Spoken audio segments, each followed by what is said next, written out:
ready to continue, and our next speaker is another leader in algebraic combinatorics. This is Vic Reiner for the University of Minnesota. And Vic actually has several joint papers with both Ron and Yuval, there's the boys. And another thing to note is that for Vic now, this is 3 a.m. in the morning. So that's very impressive. And he's going to tell us why he's hooked on the work of Ron Adin and Yuval Roichman. Vic, please. Thank you very much, Noga. And I really wish I could be there. I had every intention of first being in France to visit my daughter, who now lives in Lyon, and then coming to Israel for this conference. It became clearer first that I wasn't going to make it to Israel, and more recently it became clearer that I wasn't going to make it to France. So I had every intention of being in the correct time zone for this meeting. But at least I was able to perturb my time zone a little bit. No, I'm actually, it's not 3 a.m. I moved into the Eastern time zone. I'm in Washington, D.C. right now in a hotel room. So we got it a little bit better. Anyway, it's very nice to be here. And thank you so much. I really am honored to be able to talk about Ron and Yuval's work. And yeah, thank you, Nathan Keller, for inviting me. So I'm gonna try to use the iPad here. And I'm going to tell you roughly, 3 stories. The second one will transition into the third. The first one is when I first met Ron, actually, and how he taught me the beauty of colorful trees, which came back to haunt me later in life. And then later on, how Ron and Yuval were kind enough to let me work on a problem with them, and they helped me to appreciate some of the work of MC Escher. And that work that Ron and Yuval have been doing so much lately, it came back to haunt me again. And I'll tell you about how Ron and Yuval actually beat me and Gerhard, Gertz, and Matt. That's Gerhard Röhrle, Gertz Pfeiffer, and Matt Douglas, how they beat us to the punch in something that we needed to figure out. So let me just get right into it. And stop me at any point if you have questions. So let me tell you about how Ron taught me the beauty of colorful trees. The very first math conference that I ever went to was a very important conference in geometric combinatorics. I was a graduate student. I just tagged along with my advisor in 1989. It was in Stockholm. I think Gil and Noga and many other luminaries spoke there. And Ron, who was also a graduate student, he gave a wonderful talk there on this paper of his, Counting Colorful Multidimensional Trees, and I missed it. And I don't remember if I had any reasonable excuse. I don't think that I did, but I believe, and perhaps Ron can correct me, I think I met him at some point at that conference after he had given his talk, after I had missed it. And I apologized to him. And my excuse, which was a pure excuse, was I didn't know what a colorful multidimensional tree was. And I believe Ron explained it to me. And then after he explained, I thought, oh, that is very interesting. How could I have missed this talk? But being honest with you, it wasn't until many years later that I really came to appreciate the beauty of these things. So let me tell you the answer to that question from Ron's answer. What's a colorful multidimensional tree? And so let me remind you what a tree is. So trees, a spanning tree in a one-dimensional simplicial complex, that's a graph, is a subset of one simplices, which are just edges, that index a basis for the column space of the first boundary map. When you think of that graph as a simplicial complex and you write down the boundary maps that you would use to compute its homology. This may not be the way that you're used to thinking about a tree, but it's a perfectly valid way to do it. And so let me just illustrate with this example, which will be an important example for us. complete bipartite graph. Here it's the complete bipartite graph on 2 red vertices and 3 green vertices. And let me also point out, for later purposes, I'm actually labeling the vertices on this side by the numbers mod 2, 0 and 1 mod 2. On this side, I'm labeling them by 0, 1, and 2 mod 3. That may seem quirky, but we'll see why I'm doing that later. At any rate, you label the vertices, you label the edges, you write down these boundary maps, the usual simplicial boundary maps, which would require you to orient the edges somehow. And for a bipartite graph, it makes sense to orient them, say, left to right, but the orientation doesn't really matter. You're going to have a column for each of the 6 edges in this picture. And there's going to be a +1 and a -1 for the head of the arrow and the tail of the arrow. And that's one way to think of the trees. So for example, this subset of edges forms a spanning tree because when I look at its corresponding columns, it's these 4 columns, they actually form a basis for the column space. That's one way to say what a spanning tree is. And these 4 edges right here, when you look at those columns, I'm not sure which ones they are, but anyway, they don't form a basis for the column space. In fact, they're going to index some columns that are dependent, if you look at them, because there's a cycle, that 4 cycle there in that non-tree. Okay, so we rethink what trees are in terms of boundary maps. And let me remind you of a couple of inspiring theorems that Gil and Ron were trying to generalize. There's a theorem that's, Kaylie's theorem on spanning trees within the complete graph that says the complete graph Kn on n vertices, so here's K5, has exactly n to the n-2 spanning trees. And actually, apparently it's due to Borchardt, and even Kaylie, references Borchardt, but that's okay. People call it Kaylie's theorem.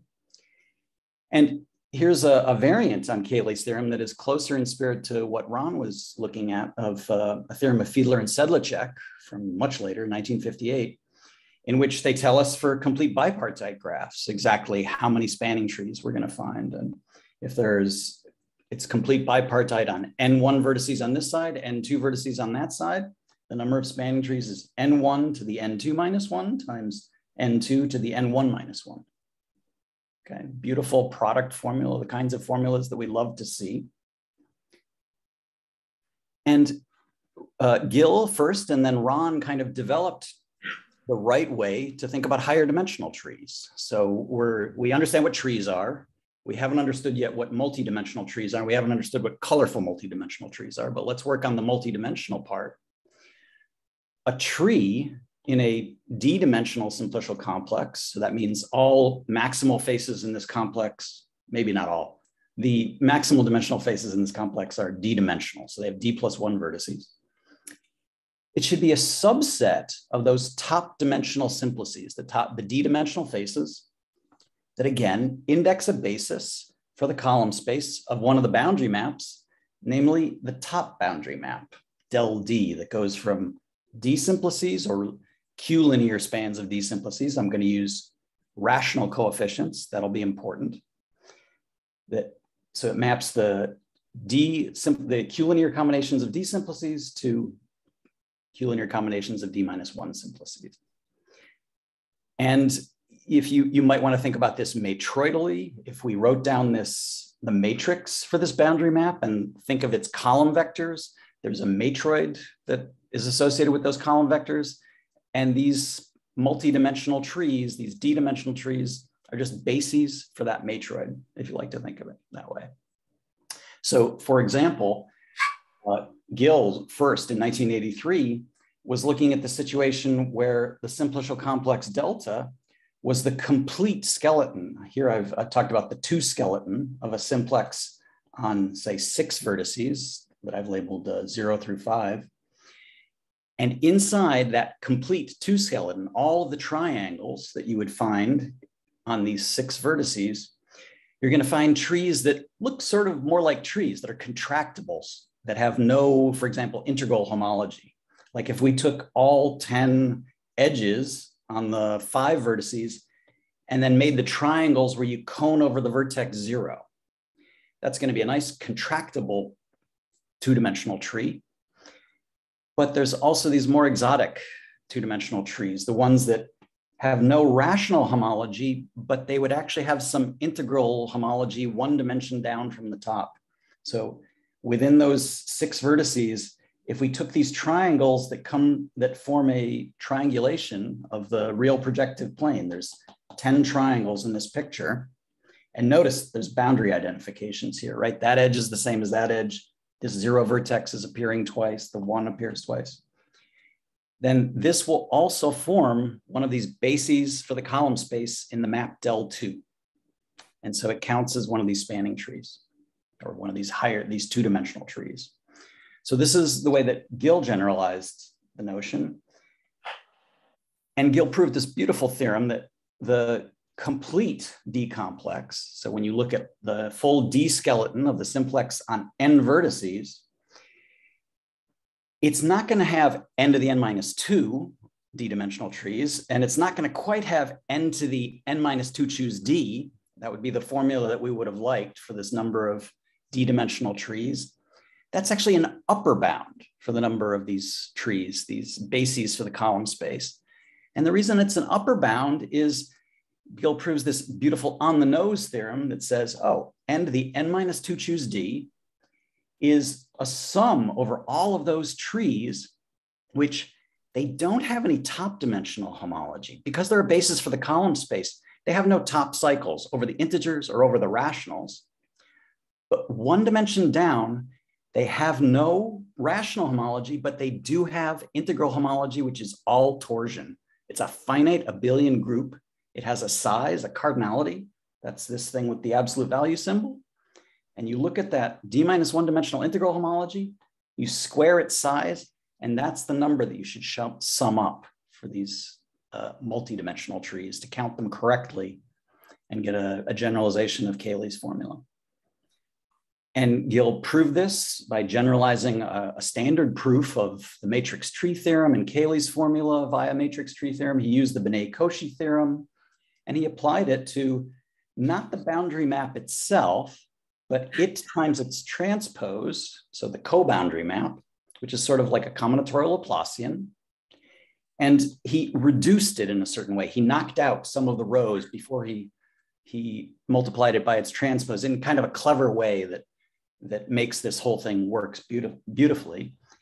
And so you kind of prove like a matrix tree theorem interpretation here for multidimensional trees, and you compare it to an eigenvalue calculation for these particular boundary maps that come from the complete D complex. It has a lot of symmetry. It's sort of combinatorially structured and it works beautifully. So where did Ron come in?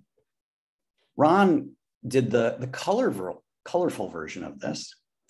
So he looked at the complete R colorful or R partite complex, K N1, N2 up through NR, in which we have N1 vertices that are not allowed to have any simplices or any edges or anything between them, N2 isolated vertices, NR isolated vertices, and you take the join of these zero-dimensional complexes with a particular number of vertices within each set.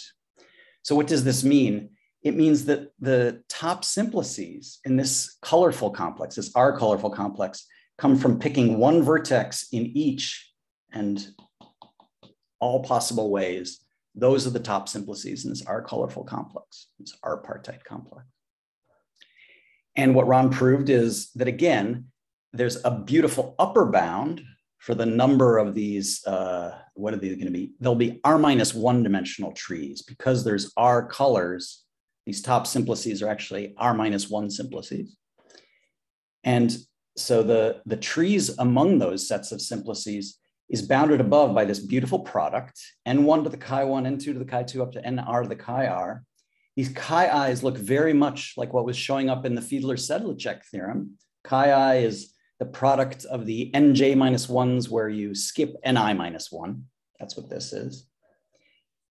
And the reason this is an upper bound on the number of these multidimensional trees is it's on the nose, counting the sum over such trees according to, again, the size of that one lower dimensional integral homology group which is finite, it's all torsion, and you take its size squared. That's what you should sum up. And this was, it's just a great, great story. It actually had a precursor. So Gil and Ron were trying to fix a problem that Ethan Bolker had encountered back in 1976 when he was studying transportation polytopes. And Bolker actually realized that a count like that seemed close, that it was wrong, but in fact, Bolker even realized that somehow it had to do with these bases for the column space that corresponded to things that had non-trivial torsion in one lower dimension down. So Bolker actually has a beautiful picture. I had a little trouble getting it into my slides, but this is a picture from Bolker's paper. Inside the colorful complex on 3 vertices, 3 vertices, 3 vertices. So you have 3 orange vertices, 3 green vertices, and 3 red vertices.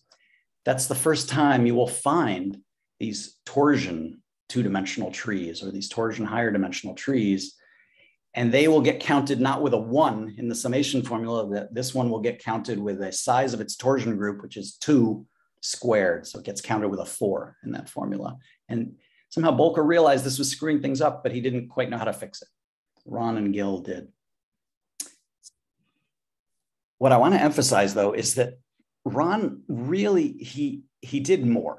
I only stated a special case of his theorem, one that I'm going to say more about later, but he actually counted the trees in any skeleton of that complete R-partite complex. He didn't just look at the top dimensional trees. He looked at the lower dimensional trees. He proved a result that captures Kaylie's theorem, the Fiedler-Sedlacek theorem, Gill's theorem. It has all of them as special cases. It was really beautiful.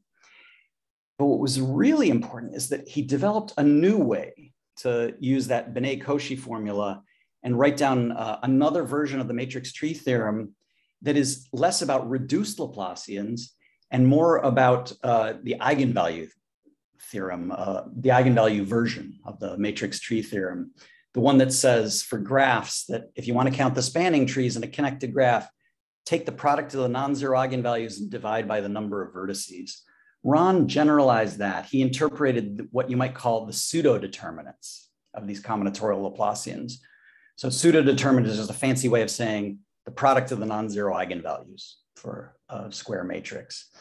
And this had multiple benefits, including he didn't have to make Gill's clever choice of how to do the reduced Laplacian. He sort of avoided that, and it's really just a beautiful piece of work. I really recommend Ron's paper, and I'm sorry that I missed that talk twice now, Ron. Anyway, not only did this happen, but Ron's work and his methods really inspired a lot of later papers by, many people, myself included, Olivier Bernardi and Carly Clivens and Art Duval and Clivens and Martin and Cook and his student Kangju Lee and my student Molly Maxwell and just a ton of other people. I'm missing some of the names. It's been very fruitful. And in particular, Jeremy Martin had a beautiful observation, and he and I followed up on it, and then later Greg Musiker and I followed up on it more. And there's a really, the only thing I can call it is a freaky connection between Ron's colorful multidimensional trees and cycloatomic polynomials and roots of unity. So I'm going to tell you about that briefly. Here's the freaky story. Suppose I take a square-free integer, so n is a product of distinct primes pi, and I look at the cycloatomic extension. I look at powers of a primitive root of unity zeta that's an nth root, okay? And we know that the cycloatomic extension of the rationals, the nth cycloatomic extension, it doesn't have all of these powers of zeta being linearly independent over Q. No, there's only phi of n, where phi, where do we have phi of n? It's not on this page. The Euler-Phi function tells us the dimension over the rationals of the span of all of those powers of zeta. There's there's n powers of zeta, 1 zeta up to zeta squared up to zeta to the n minus 1. They're Q linearly dependent, some of them. And now here's a question. Which of them form bases? If I take subsets of the powers of zeta, which of them form actually Q bases for this cycloatomic extension as a Q vector space? And the answer is it has to do with the multidimensional colorful trees. In fact, it somehow is the complements of the multi-dimensional colorful trees that Ron was considering in this R-partite complete graph that has P1 vertices, P2 vertices, and PR vertices of the R different colors. And what do? You look at the trees, and then you think of them in a certain way as indexing the roots of unity. So what do I want to say? The simplices, the top dimensional simplices here, using the Chinese remainder theorem, you can think of each one of those top dimensional simplices. It gives you a remainder mod P1, a remainder mod P2, up to a remainder mod PR. That means it gives you something mod N by Chinese remainder theorem. And then what do? You take those powers of the zeta, and you take the complementary ones to the tree. So this is a mouthful. The only way I can do this is just illustrate it. In this case, N is 6. It's 2 times 3. That's square free. And what am I saying? When I look at the 6 roots of unity, there they are sitting in the complex plane. And I want to know which of these things are going to form bases for that cycloatomic extension. I'm telling you, in a certain way, it's the ones complementary to the trees. So we have this tree right here, those 4 edges. I think of those 4 edges over here, and I've labeled those 4 edges. They're 0, 4, 1, and 5, and they're going to correspond. I'm going to take their complements. So I'm going to look at who's left, the 2 and the 3. And these labelings of the edges are the numbers 0 through n-1. Using the Chinese remainder theorem, I can say each edge has a remainder mod 2, a remainder mod 3, and every edge, uniquely corresponds to a pair of remainders. So the point is, these 4 edges, they corresponded to these, which were they? These columns here. Those were the trees. It's the complementary columns, zeta 3 and zeta 4, that will be linearly independent over here. The Q linear bases for the cycloatomic extension is the complementary columns. It's strange. And so this non-tree doesn't work because when you look at its complementary columns, it's zeta 0 and zeta to the 0 and zeta cubed. Those two have a Q linear dependence to the negative of each other. Who knew?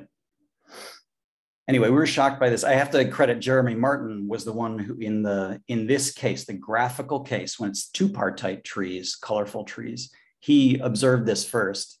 And then, we talked about it and we wanted to generalize it. We started looking at Ron's work and we proved this strange fact. And then, even better, this one was really freaky for me. Greg Musiker was interested in cycloatomic polynomials. He came to Minnesota. We started talking a little bit about cycloatomic polynomials in the context of Ron's work, and we ended up proving this. The Encyclotomic polynomial, this is the thing that tells you about a minimal dependence among powers of zeta. It has degree phi of n. Its coefficients are mysterious. If you look at the first few cycloatomic polynomials, they're all plus or minus 1s and 0s, but then you start seeing some higher ones as n gets large. People don't fully understand the coefficients in the cycloatomic polynomial. Well, maybe here's a reason is they have to do with the torsion in Ron's trees. I mean, it's crazy. But the point is that when you look at the j'th coefficient in the cycloatomic polynomial, it is telling you about the size of the torsion in one of Ron's trees. Let me tell you which one of Ron's trees. You look again at these facets in the R. So again, there's R primes in your square free integer. You look at the facets that are indexed by the phi n plus 1, 5n plus 2, up through n-1. In other words, in this picture for n equals 15, it's 9, 10, 11, 12, 13, and 14. Look at those facets. They don't quite form one of these trees yet. You need one more facet. And the point is, you try to add in the j'th facet. When you're trying to understand the coefficient Cj, add in the j'th facet. Like, why does this plus x cubed appear here with a 1 or a plus 1 in the 15th cycloatomic polynomial? I look at that exponent 3, I throw in the edge 3 to these high indexed facets, and I do get a tree. And the reason it's a plus or minus 1 is that is the size of the torsion group in the Ron's colorful multidimensional tree. And in fact, it's calculating the entire torsion group structure. These torsion groups for these particular kinds of trees are always cyclic. They can't have multiple generators. So they're somehow simpler than most of these higher dimensional spanning trees, which could have arbitrary torsion in their homology. It's rather bizarre.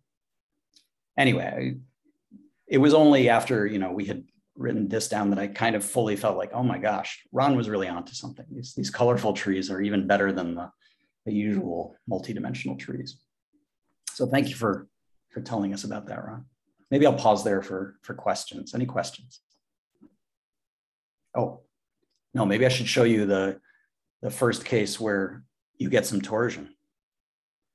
Oh yeah, Dari asked a very good question in the chat. You can reduce the square free case, the non-square free case to the square free case, Dari. Yeah, in fact, the matroid ends up being a direct sum. You go look at the paper that Jeremy and I wrote, and it's pretty easy to reduce. Just like with cycloatomic polynomials, you can reduce their coefficients to the square free case very easily. This fact in cycloatomic polynomials that you need 3 odd primes in order to start getting coefficients that are at least 2, it corresponds to Bolker's picture that you can't get torsion in your multi-dimensional trees, the colorful ones, until you have at least 3 factors, and they're all of size at least 3. So this kind of a tree is not showing up until we get to 3 primes. I'm going to read Stefan's question here. Yes, Stefan, we do explain the signs of the coefficient. Yes. Again, if you look at the paper with Musiker, we explain how you understand the signs. And Theo asks, can you say things about more? That's a great question, Theo. Ben Machke once asked me that question. I really don't know. So somehow it's part of the beauty of Ron's story that because you're looking at colorful complexes, the orientations of simplices play less of a role. You can kind of get rid of the minus signs in your simplicial boundary maps because of the coloring. They give you a canonical way to orient the simplices. And I think it makes this cycloatomic story somewhat special, but don't hold me to that. There might be something more interesting. Yeah, good questions. Oh, one thing I forgot to do. Here's some slides, except it's a big file. Sorry about that. Anyway, let me move on and tell you about how Ron and Yuval helped me to appreciate Escher. So Ron, to be honest with you, I haven't seen Ron in a long time in person, but Yuval I've seen more frequently. It's really nice. He comes to visit friends in Minneapolis, and I believe, maybe Yuval can correct me if this is wrong, I think I met him first when he spoke in our seminar on this wonderful paper of his, this recursive rule for Kazhdan-Lustig characters. I'm not going to tell you exactly what this is about, but let me just say it's something in which descent sets of permutations, which we'll talk about, and tableau, descent sets of tableau, play an important role. Let me remind you of what descent sets are in permutations in tableau. When you have a permutation, W is, I'm writing it in one line notation, W1, W2 up through Wn. That's a permutation of the numbers 1 through n. Its descent set just tells you in which positions, I've labeled the positions up here, 1 through 5, do you find a bigger number followed by a smaller number.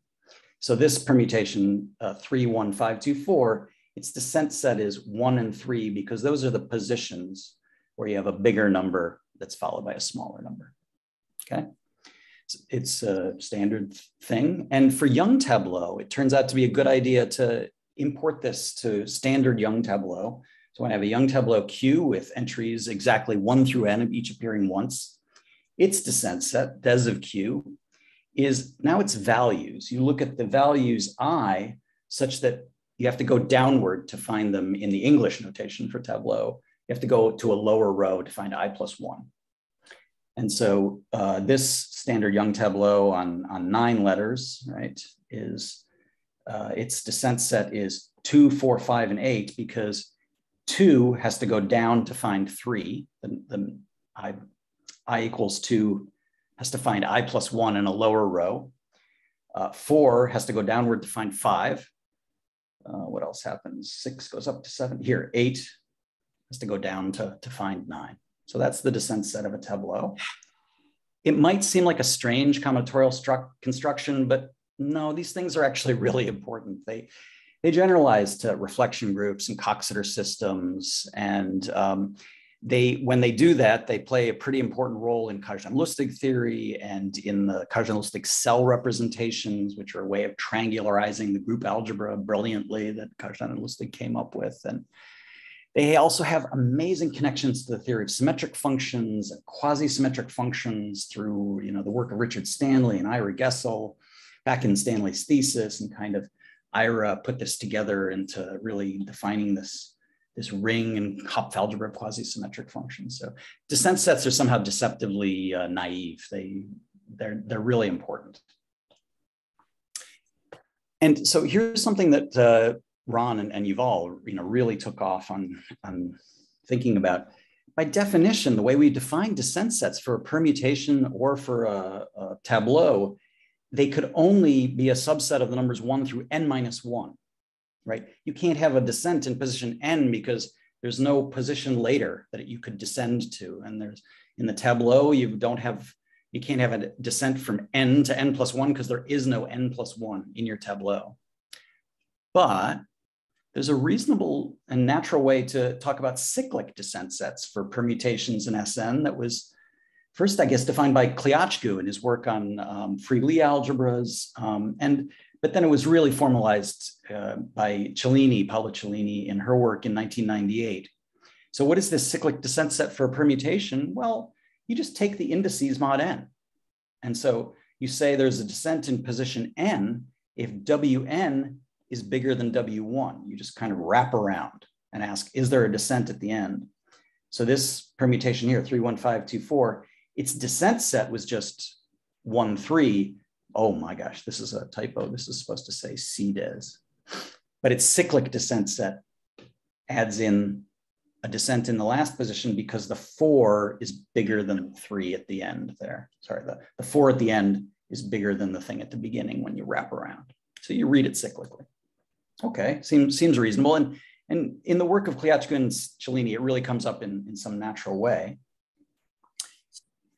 But then much later, Brendan Rhodes, in his thesis, actually in 2010, he defined a cyclic descent, a cyclic extension, a cyclic descent set for tableau, but only of a particular kind of shape, rectangular shaped tableau. So this is a 2 by 3 rectangular shape. And it naturally came up for him. He was trying to do something having to do with Kajian-Lustig cell representations for these rectangular shapes. And he really needed some properties of a cyclic descent set for tableau. So he would throw in the number n to some of these sets. And his choice about when you would throw in the n to the descent set in order to extend it cyclically, the way he did it was naturally tied in with making the cyclic descent set equivariant with respect to a certain cyclic action. So he was looking at the action of Schützenberger's promotion using Schützenberger's jeu de taquin. This is some natural cyclic action on tableau. I won't define it, but basically Rhodes, for these rectangular tableau, made the cyclic descent set equivariant with respect to promotion on tableau and just adding +1 mod n on the cyclic descent sets. That's the way he did it. Okay, he enforced that. And so you might ask, when you have naturally some descents around on some combinatorial set, here I'm calling it calligraphic A, if you have a descent map that looks at that the object's an A and gives you subsets of the numbers 1 through n minus 1, what does it mean to have a cyclic descent set that extends it? And so Ron and Yuval, they formalized this. They thought about this quite a lot, and they said that CDes, a map from A into the subsets of 1 through n, rather than 1 through n minus 1, is a cyclic descent extension if there's also a cyclic action on your set A that we're calling P to make us think of promotion. And you're going to call it a cyclic descent extension of Des if Well, first of all, it's really an extension. It always adds in the number n or not. It makes a choice in the CDES set to either add in n to the des or not add in n to the des. That's the extension property. You want it to be equivariant so that when you do this action, your cyclic action on your set to an element, the CDES gets cycled by 1 mod n. It just adds 1 to everybody in the cyclic descent set, taking it mod n. And here's the tricky axiom, the one where they made me appreciate Escher. Ron and Yuval realized that if you enforce the property that the cyclic descent set should never be empty and it should never be the whole set 1 through n, that's absurd. And we call this the non-Escher axiom. If you enforce that axiom, then when the cyclic descent extension exists, the distribution of the cyclic descent sets is unique. It is very rigid. There may not be such an extension, and there may be extensions that have different cyclic actions that they go with, but no matter how you do it, the des distribution will uniquely determine the CDES distribution if you impose this non-Escher axiom. And I like to impose that axiom. And here's the picture that we all like to give when we talk about this, the Escher's ascending and descending. The idea is that descent sets should never be empty. In other words, the people who are ascending here, this is absurd to have no descent when you're walking up the stairs. It's also absurd to be walking down the stairs and never have an ascent. You shouldn't have a cyclic descent set that's the whole set. Here's a more confusing version of it from the movie Inception. Maybe this is the easiest to understand scene from Inception. It's kind of a confusing movie. Anyway, so here's the question that Ron and Yuval have really become occupied with and just developed a ton of technology to help us deal with. When you have some combinatorial set with a descent map, when does it have a cyclic extension?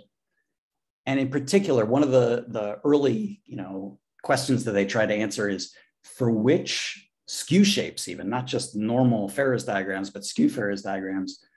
And you look at the set of standard tableau with their usual notion of descent set, which ones have a cyclic descent extension? And the answer, that they eventually figured out is it's everything except the ribbon shapes, connected ribbons. Those are the only bad ones that don't have a cyclic extension. And it's amazing how their techniques got better and better for this. They did some work with Elizalde, Yuval, and Sergio Elizalde in 2015 and 2016. Yuval came to Minneapolis. We talked about this problem. I was very thankful that he got me involved. It was so interesting. There was Adin and Elizalde and Roichman, and then actually Ira and Ron and I got together and worked on some more aspects of this. There's Jonathan Bloom and Sergi and Yuval. And then this paper, which I'll say more later, this really beautiful work of Adin and Paul Hegedus and Yuval that, they've just really learned how to test this and how to figure it out, how to prove it. So let me tell you about a couple of other great techniques for these testing whether you have a cyclic descent extension. The first one is that Gessel's fundamental quasi-symmetric function. So for each descent set, you can write down some generating function in, you should think of it as in infinitely many variables.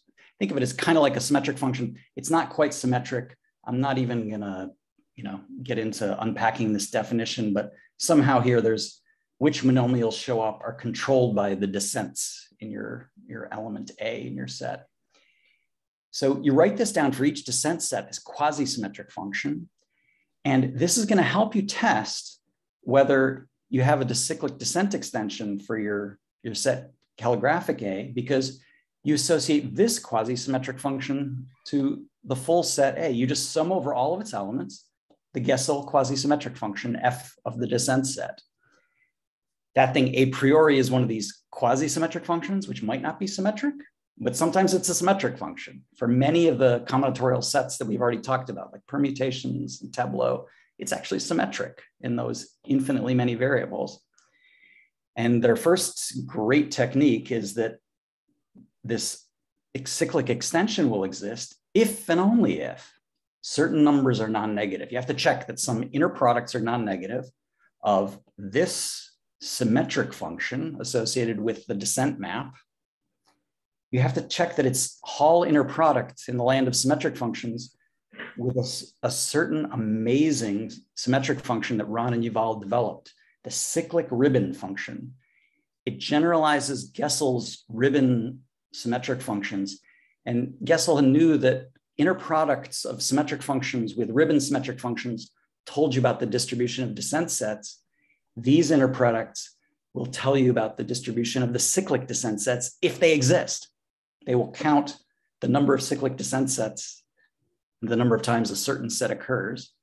So you need those numbers to be non-negative, and it's an if and only if. If these numbers, these inner products with this symmetric function are non-negative, you're good. You'll be able to build, perhaps in some crazy unnatural way, but inductively, you'll be able to build your cyclic extension. And the cool thing is, and this is where I was able to help in the story, is these things that they write down, these cyclic ribbon functions, turn out to be almost exactly the same thing as certain toric Schur functions developed by Alex Postnikov in his work on Gromov-Witten invariants. They differ from those toric Schur functions only in their hook Schur function coefficients. When you expand them in Schur functions, they differ only in the hook shapes. And somehow hooks play a mysteriously important role in this whole story, as I'll tell you in the second technique. This is really beautiful in this most recent work with Hegedus. Suppose that Gessel quasi-symmetric function, when you sum it over all the elements of A, the sum over the descent sets and take the fundamental Gessel symmetric function, quasi-symmetric function. Suppose not only that thing turns out to be symmetric, but it's actually expanding positively in terms of Schur functions. It's Schur positive. Then there's an even better way to say whether a cyclic descent extension exists. It's if and only if that symmetric function, you pair it with these hook Schur functions of the various sizes of the hook, the length of the hook, call that K, form a generating function for those Hall inner products as you vary the size of the hook. And that polynomial, this is going to be a polynomial that goes from x to the 0 up to x to the n. You want it to be divisible by 1 plus x. And after you divide out by the 1 plus x, you want to get a polynomial with non-negative coefficients. That's it. I mean, it's like amazingly easy to test whether you'll have a cyclic descent extension by this technique. And they used this to prove a beautiful theorem. They were really motivated. They looked at another set that naturally has descents and where the Gessel quasi-symmetric functions, when you sum them up, give you something symmetric and Schur positive. If you just only look at the permutations with a fixed cycle type lambda, and you ask whether there's a cyclic descent extension just on that set, you see, you can't use Cellini's cyclic extension on this. That doesn't restrict to these permutations of a fixed cycle type.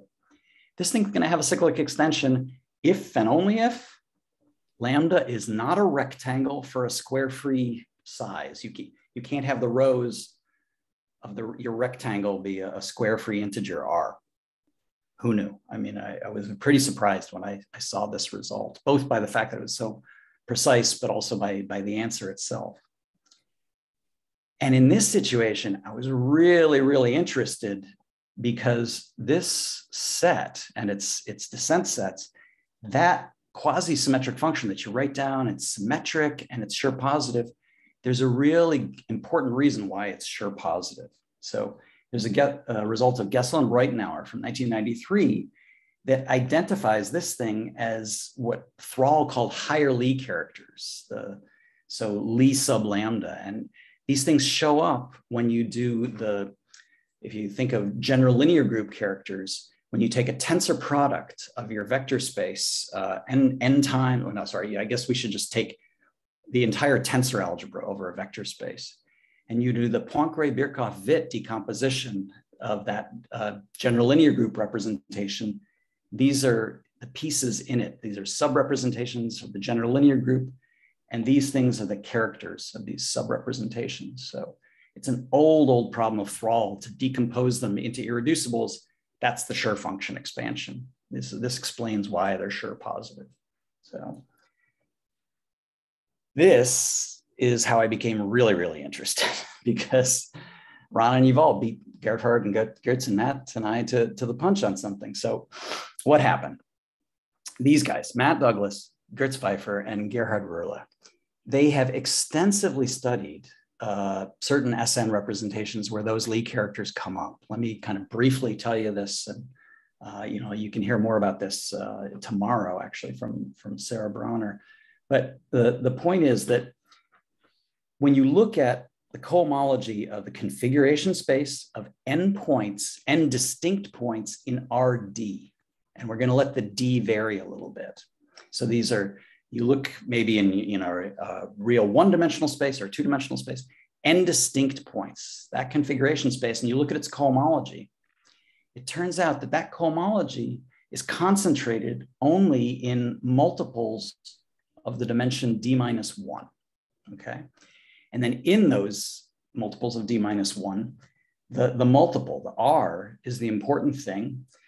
You get SN representations. You've got n distinct points. You can permute them. They will stay distinct as you permute them. It acts on this space. It acts on the cohomology. So you get some representations of SN on those cohomologies. And they have an interesting decomposition according to the SN orbits of set partitions, which are indexed by partitions, number partitions lambda. I'm sorry, this is a story that takes too long to say carefully, but I'm just going to say it quickly. So you get these SN representations. If you're looking at points in odd dimensional spaces, if D was odd, you get these Lie characters, these higher Lie characters of Thrall show up, and this decomposition of the cohomology is an SN rep. If D is even, you get these Orlick-Solomon characters. So there's this thing called the Orlick-Solomon algebra associated, say, with a complex hyperplane arrangement. These correspond to the D equals 2 case, but in general, they also correspond to the D even case. And the Orlick-Solomon algebra breaks up according to these orbits in the partition lattice, orbits of set partitions. And those are the characters that appear in the even case. So the R is controlled. What does the R have to do with? It's related to the lambda. It's the number of boxes in lambda, not in the first column. Let's not worry too much about this. But these are representations, both of these, the odd and the even case, that these three guys have studied a lot. And Sheila Sundaram is really the expert on this, in this case in type A, of what these representations look like, what you can say about how they decompose. And they've been studied by many other people, Kraskevich and Weyman, Schocker. There's a lot of results. But Douglas and Pfeiffer and Röhrle also have focused a lot on the generalization to reflection groups. When you have W as a reflection group, then there's a generalization of the story in which you look at the real hyperplane arrangement complement. That's what M of W is, the complement of the real hyperplane arrangement. And you thicken it by R to the D. You tensor over R with R to the D. And what happens is you get W representations on this space, and it's a similar story. It generalizes. So the W representations of D is odd and D even, they are going to be indexed by orbits of codimension R flats in your reflection arrangement. Flats are just intersections of the reflecting hyperplanes. You group them according to codimension, you look at the orbits, and you get representations that generalize the higher Lie characters and the Orlick-Solomon characters. Okay, so as I said, this is too brief. See Sarah Bronner's talk tomorrow. I highly recommend it. Good.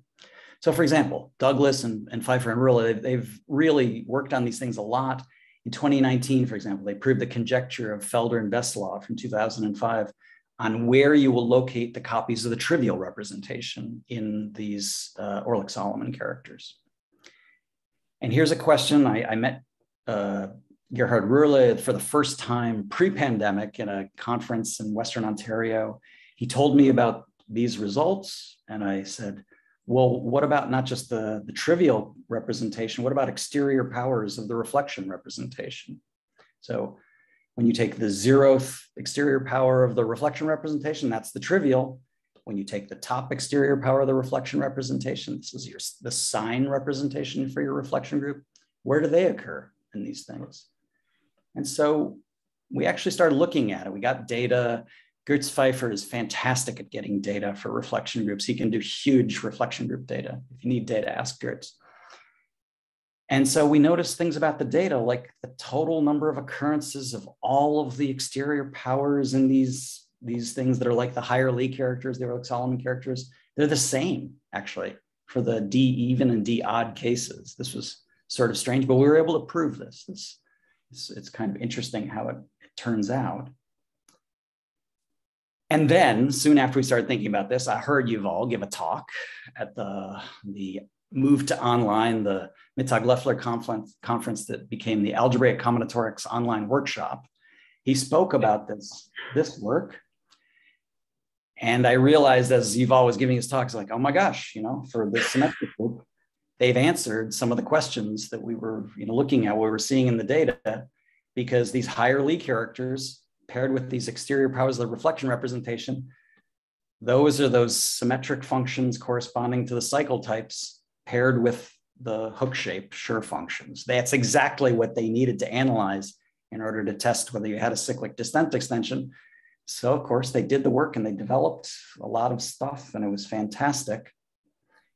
And of course they had noticed other patterns, like this beautiful conjecture that when you look at these things, as you vary the K, you get a unimodal sequence, which is really interesting. I wish I could talk with you guys in person, Ron and Yuval, because that's not true in type D. If you look at Gertz's data, that fails at D7. So it looks true in the symmetric group. Your conjecture, I believe it, but be careful. It's not quite a Coxeter group thing, it seems. So anyway, I really wish I could talk more with you. I wish I was there, but I'm just going to say thank you both, Ron and Yuval. You've taught me so much, and have a really happy 60th birthday, both of you.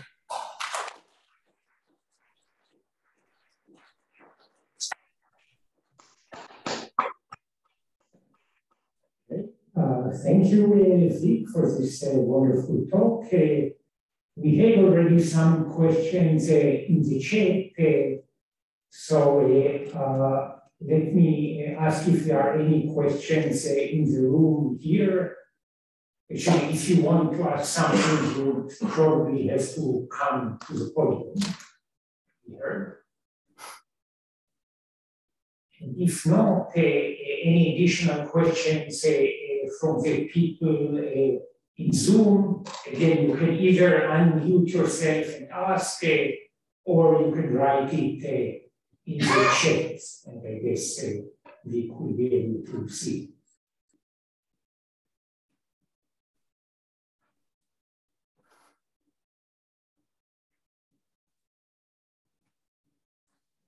Okay, so it looks everything was clear, which is particularly impressive because it's still 5 o'clock in the morning, I believe, now for Vic.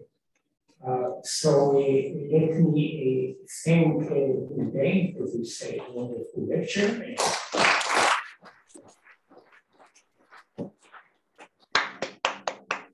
We now have 2 hours lunch break, which will also be a banquet here, and afterwards we'll resume here for the lectures by Alex Posnikov and Richard Sen. Thank you.